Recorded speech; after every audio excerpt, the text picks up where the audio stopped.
এই জায়গা থেকে আমরা চাই অবশ্যই এটার আইনি ভিত্তি হওয়া উচিত। জি দেখুন, ৫ই আগস্টের পর ছাত্র শিবিরের পক্ষ থেকে ছাত্র সংসদ নির্বাচন নিয়ে সবচেয়ে বেশি জোরালো বক্তব্য দেওয়া হয়েছে এবং আমরা সোচ্চার ছিলাম।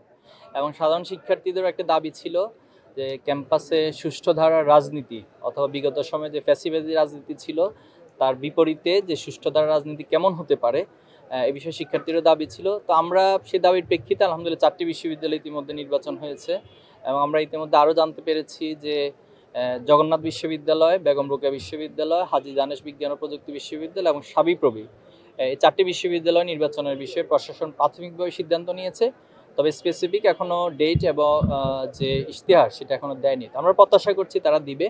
তো যেহেতু দীর্ঘদিনের একটা অচল অবস্থা ছিল ছাত্র সংসদ নির্বাচন নিয়ে, এটা আলহামদুলিল্লাহ কাটতে শুরু করেছে। আমরা প্রত্যাশা রাখবো যে ধাপে ধাপে বাংলাদেশের অন্যান্য ক্যাম্পাসগুলোতে এই নির্বাচন অনুষ্ঠিত হবে ইনশাআল্লাহ। এই জায়গা থেকে আমরা চাই অবশ্যই এটার আইনি ভিত্তি হওয়া উচিত, কারণ আইনি ভিত্তি না হলে এই বিষয়টা একটা অনিশ্চয়তার মধ্যে থাকে। কারণ বাংলাদেশের অতীতের রাজনীতি বলে যে যখন ক্ষমতায় এসেছে সে চেয়েছে সর্বোচ্চ ফ্যাসিবাদী হওয়ার অথবা সর্বোচ্চ ফ্যাসিস্ট হিসেবে আবির্ভূত হওয়ার। বান্ডেল থাকলে প্রতি সেনমানিতে টাকা বাঁচবে। বিকাশ সেনমানি বান্ডেল কিনে জিতুন প্রতি লেনদেনে।